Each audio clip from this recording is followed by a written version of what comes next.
Filosofía del anarquismo. Carlos Malato. Capítulo 13. Parte segunda. Desenvolvimiento de la humanidad. Qué argumento tan poderoso, para cuantos niegan el origen animal del hombre, haciendo de él un dios caído, el presentar estas mutilaciones bárbaras, infligidas a la carne. Hombres castrados, hombres quemados, hombres enrodados. En los ojos de los místicos discípulos de Santo Domingo, brilla la voluptuosidad del tigre que goza con el crujido de los huesos y absorbe la sangre con avidez. Es más grande la diferencia entre el cerebro antropoide y el del hombre primitivo que entre el cerebro de Torquemada y el de Darwin. La humanidad va a encharcarse en su propio rebajamiento. Va a regresar a la animalidad. No, porque después que Schwarz inventa la pólvora, Gutenberg inventa la imprenta, y Colón descubre América. Las ideas, mucho tiempo oprimidas, comienzan a brillar. Esbózanse ciencias desconocidas, y mientras la antigua escolástica se remueve en sus bases, intrépidos innovadores atacan la infalibilidad del Papa. En nombre del Evangelio, ¿a qué importa? El espíritu de examen, de crítica, se revela al fin. Hoy se niega al Papa, mañana se negará al Rey y después se negará a Dios. Como siempre, los pensadores y los héroes están en minoría. ¿Cuántos Segismundos para un Cisca? ¿Cuántos Borgias para un Rabelais? Al precio de ríos de sangre, los burgueses de las capitales conquistan minúsculas libertades. Pero, un despotismo no está destinado a desaparecer, para que lo sustituya otro. En el aire viciado no se respira más que opresión. Pontífices, señores, reyes y mercaderes se suceden, y se cubren de oro y púrpuras a costas de la masa. La masa, esclava en otro tiempo, y hoy sierva. Diferencia de palabras que no es más que aparente. Necesitará todavía 3 siglos para conquistar una emancipación efectiva, no nominal. A fines del siglo XV, los campesinos son todavía animales negruzcos, flacos, velludos, desgarrando la tierra con sus manos para nutrirse con raíces. Y si los pinceles italianos y flamencos multiplican sus obras maestras, si los filósofos, dejando la escolástica a los frailes, crean la ciencia por la observación, si los escritores expresan el pensamiento en una lengua clara y brillante, la masa no puede participar de todo esto. El trueno del 89-92 no resuelve nada para ella. Arrojados los señores, llegan los burgueses. La dominación por la herencia deja su sitio a la dominación del dinero, es decir, al fraude, a la explotación cobarde. Como en los tiempos de las jacquerías, un pueblo trabaja y sufre para sostener en la abundancia a un puñado de parásitos. Ciertamente los patricios no arrojan seres humanos a sus víveros, para que sirvan de pasto a los peces. Los señores ya no uncen el ciervo al arado, y esto es un progreso del que pueden alabarse los filántropos. Ya no existen la ergástula ni el castillo feudal. En su lugar, se levantan el presidio, la fábrica y el lupanar, donde se amontonan los seres que la miseria ha señalado, con su garra. La ley impersonal, majestuosa, soberana en todo, y en todo invulnerable, ha reemplazado a la religión, en la que nadie cree, y como ella grita. Sumisión. Sumisión. Ah no. Revuelta y protesta mientras sea el hombre carne de cañón. Revuelta y protesta mientras la mujer sea carne de placer. Por la rebeldía contra el dogma, el creyente se hizo pensador. Por la rebelión contra la autoridad, el ciudadano acabará por hacerse hombre. ¿Por qué?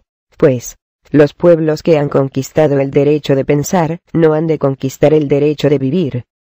La Europa y la América poseen 3 veces más productos agrícolas e industriales que sus habitantes puedan consumir, y, sin embargo, por todas partes el hombre arroja el obrero agrícola hacia la capital, y de la capital hacia países desconocidos, en los que les esperan nuevas decepciones.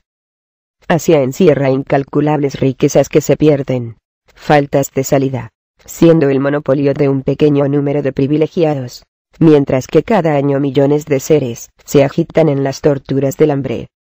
solo la posesión de las fuerzas productoras, y ante todo de la tierra, cuna primitiva de todas las riquezas, dará a la humanidad el bienestar, el desenvolvimiento físico de la especie, el refinamiento intelectual, la urbanidad en las costumbres.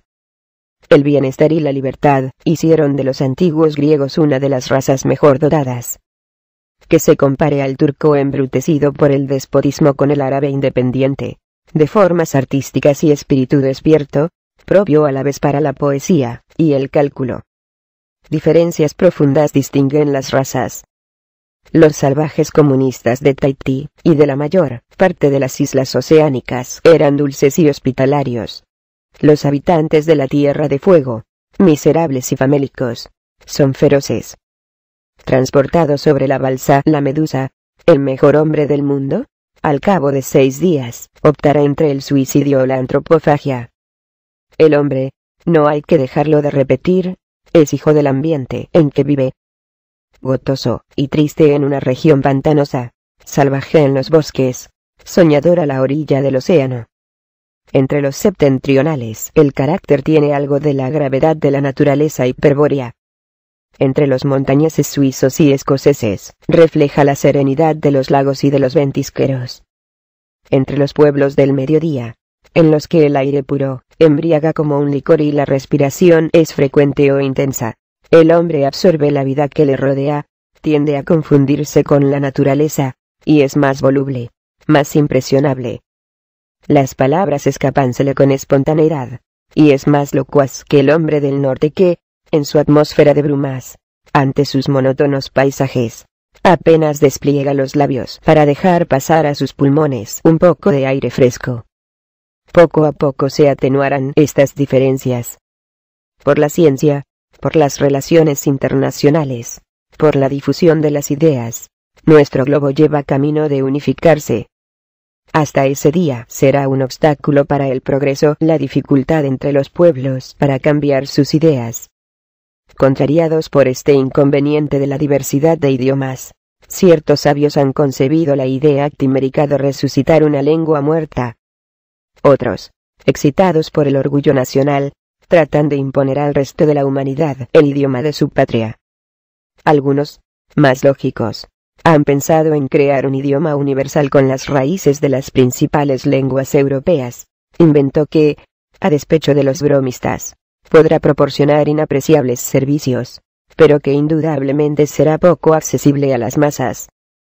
El sabir, mezcla del árabe, del francés, del español, del italiano y del maltés, se habla en toda la costa septentrional del África. El pidgin inglés, mezcla de inglés, de portugués y de chino, permite a las razas indígenas y extranjeras comunicarse entre ellas desde un extremo a otro. Contiene raíces del litoral sur de Asia. El bichelamare, compuesto de palabras francesas, españolas, portuguesas, inglesas y canagas, destinado a reinar definitivamente sobre toda la Oceanía. Nacidos al contacto de pueblos diferentes, estos dialectos forman en los países en que se hablan, la lengua democrática e internacional en oposición a la oficial de los funcionarios. Quién sabe si estos dialectos más generalizados que muchos idiomas no están llamados a encontrarse y fusionarse, para formar después de muchos años la verdadera habla marítima desde el África occidental a las costas del Pacífico. Hay que prever para dentro de poco importantes movimientos étnicos. El gran impulso libertador que se producirá en Europa, destruyendo gobiernos y fronteras, tendrá profundas repercusiones en otras partes del mundo.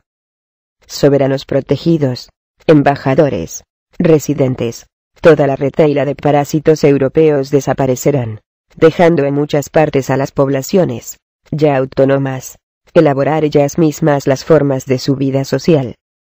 Los grandes trabajos ejecutados en la superficie de nuestro planeta tendrán por resultado modificar considerablemente el aspecto, los productos y aún los climas. La simple apertura del istmo de Suez por la evaporación del mar ha conducido nubes y, por consecuencia, lluvias a una región en la que antes no caía una gota de agua. Las derivaciones de los cielos, que durante 6 meses del año obstruyen la embocadura del San Lorenzo, tendrá por efecto aumentar la temperatura en una distancia de muchos cientos de millas. ¿Quién puede decir que la corriente cálida del Gulf Stream no servirá para revivificar las costas del hemisferio boreal, mientras que la creación de un mar interior en el Sahara temperará los calores del África Central? Un problema de la dirección de los globos reducirá las expediciones más peligrosas a simples paseos. De la fusión de todos los pueblos, surgirá seguramente en un número de siglos que no se puede determinar, una raza unificada que resumirá los principales caracteres de las que habían servido para constituirla. Esta raza, que será la humana, sencillamente diferirá de nosotros, más que nosotros de nuestros antepasados de la Edad de Piedra.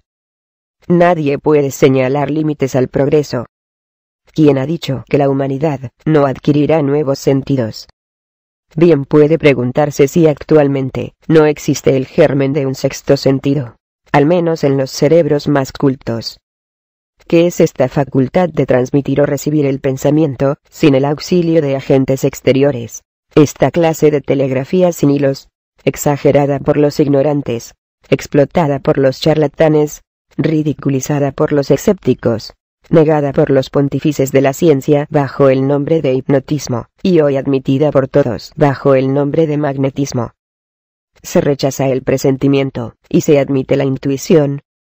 ¿Hasta qué punto, sin embargo, difiere la intuición del pensamiento? Desconfiando tanto de lo maravilloso como de los prejuicios, el cerebro humano, que se desarrolla cada vez más, tiende a adaptarse a nuevas funciones. Nuestros 5 sentidos no se resumen en uno solo, del que los otros se derivan. El tacto. ¿Qué es la vista? El tacto de nuestra retina con las ondas luminosas. ¿Qué es el oído? El tacto por nuestro tímpano de las ondas sonoras. ¿Qué es el sabor y el olor? El tacto de las papilas de la lengua y el tacto de la membrana pituitaria. Impresiones transmitidas al cerebro por el tacto de la materia nerviosa. A los primeros organismos, a los seres que ocupan el primer grado en la escala zoológica, este es el único sentido que se les ha devuelto. El tacto es también el primero que se despierta en el niño recién nacido. El progreso continúa su marcha. Aún vemos a las diseminadas razas que componen nuestra humanidad caminar lentamente, pero con paso seguro, a su fusión y a su posesión del globo. En la vieja Europa la reunión de los pueblos en 3 o 4 agrupaciones distintas. Latina, germana, eslava, y quizás greco-danudiana, precederá, aunque de muy poco tiempo, a la federación de los pueblos hoy rivales. América está más próxima, quizás que nosotros, a su revolución social. Mientras que los experimentos de colonización socialista intentados en diversos puntos esparcen las ideas, y, mejor que las ideas, los ejemplos. La llegada de una muchedumbre de inmigrantes latinos y sajones las introduce en Estados Unidos y en La Plata. La vida en los bosques y en las pampas desarrolla costumbres independientes. La revolución encontrará en América sus más resueltos soldados. Emancipadas política y económicamente estas regiones, cuya población pasará entonces de 150 millones de habitantes, adquirirán en los comienzos de este siglo una importancia predominante. Muy probablemente la civilización humana tendrá allí su principal hogar. Las naciones de Europa, momentáneamente agotadas, están llamadas a desempeñar, con relación a la joven América, el papel que, con respecto a ellas mismas, desempeñan los pueblos de Asia. Y sin embargo, Asia no ha muerto. Está adormecida. Este gran depósito de razas que ha lanzado sucesivamente sobre el viejo mundo a los escitas, los árabes, los mongoles y los turcos, tiene aún en reserva 500 millones de seres humanos hacinados en la China, la Indochina y el Japón. Hay en esto una temible eventualidad. La invasión de la raza amarilla, aunque no se ejerza violentamente, no por esto deja de constituir un peligro. Y si los trabajadores no reconquistan de sus amos la tierra y los instrumentos de producción para explotarlos ellos, perderán sus menguados salarios, conduciéndoles al suicidio la llegada de los obreros chinos. Contra estos la resistencia es imposible. Una cazuela de arroz y un poco de té cuestan 25 céntimos diarios, y esto les basta para su alimentación. Para alojamiento no se necesita más que un chiribitil, en que se amontona a 15 o 20 individuos. Nada de gastos superfluos. Teatro, café, libros ni periódicos. Hasta ni mujeres necesitan, pues entre ellos mismos se satisfacen. A los de espíritu más refinado, les basta con una pipa de ese opio que envenena al individuo, y atrofia la raza. Contra este peligro, ¿dónde está el remedio? Prohibir la inmigración china, que después de la de América y de Australia amenaza a Europa. Aun siendo este un bárbaro paliativo, los gobiernos capitalistas no querrán perder tan preciosa ocasión para aplastar al proletariado, porque los amarillos invasores podrán servir no solo para fatigarse en las fábricas, sino también para fusilar al pueblo. Cartago en la antigüedad y las repúblicas de mercaderes no tenían mercenarios que resultaban más temibles para la plebe indómita que para los enemigos del exterior. Los Estados Unidos han intentado la prohibición. Esto no impide que en los estados del oeste haya gran número de chinos.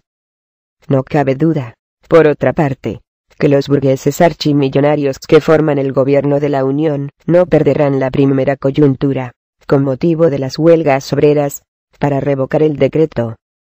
El remedio único y soberano está en la revolución social. Cuando los trabajadores hayan expropiado a sus patronos, ya no tendrán que temer la competencia de los obreros chinos. Pero podrá objetársenos. Una vez hecha la revolución, el contacto con una raza de hábitos serviles, poseyendo civilización y costumbres diferentes de las nuestras, cesará de constituir un peligro. No será necesario llegar a las guerras de exterminio, reanudar el eterno duelo entre Asia y Europa. El peligro existirá todavía, pero más fácil de conjurar. El Oriente bárbaro encontrará la resistencia de la Europa unida, y unida precisamente por la destrucción de las patrias que la dividen en una veintena de naciones enemigas unas de otras. La raza amarilla, por otra parte, despierta de su largo letargo y comienza actualmente el aprendizaje de la civilización. Estos obreros chinos, que hacen a los obreros americanos y europeos ruda competencia, reciben y se comunican entre ellos alguna idea de progreso. Los viajes, las relaciones internacionales, son, por otra parte, más eficaces que las conquistas que depravan a vencedores y vencidos. A un oeste de la China, hállase un pueblo de la misma raza, el japonés, más joven, vigoroso, lleno de savia, dotado de condiciones para asimilarse las costumbres europeas. Los japoneses, que son en cierto modo los franceses del extremo oriente, contribuirán a desinfectar a la antigua Asia de sus religiones y de sus autocracias, porque no hay que engañarse. Solamente por medio de una propaganda incesante, de una cruzada pacífica, se podrá evitar definitivamente el peligro chino, colocando a la raza amarilla en condiciones de redimirse. Una guerra de exterminio, fatal para los europeos, aun siendo vencedores, necesitaría la reconstitución de ejercicios permanentes con todo el aparato del Estado burgués. A costa del derramamiento de sangre, los asiáticos podrían ser dominados, pero entonces la raza blanca formaría toda entera una nueva burguesía, oprimiendo un inmenso proletariado. Porque es así, por ser conquista, como nacen las castas y las revoluciones. Esto sería condenar a la humanidad a nuevas luchas.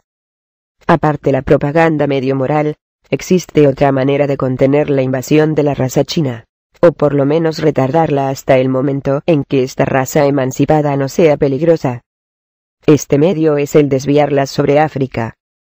Este continente, maravillosamente fértil, 3 veces más grande que Europa y 3 veces menos poblado, contiene riquezas dispuestas a ser explotadas. Una inmigración china concienzudamente dirigida y favorecida, no por innobles traficantes, sino por sociedades serias y honradas, penetradas de un alto concepto de civilización, estimularía la actividad de los pueblos negros, y multiplicando la mano de obra daría un golpe mortal a la esclavitud. La ardiente sangre de los africanos reanimaría a la raza asiática. No cabe duda que durante mucho tiempo todavía la iniciativa y la dirección de los grandes movimientos sociales, dirección no ya egoísta ni autoritaria, sino moral y fraternal, la mantendrán los arianos, representados sobre todo por los elementos latinos, sajones y eslavos.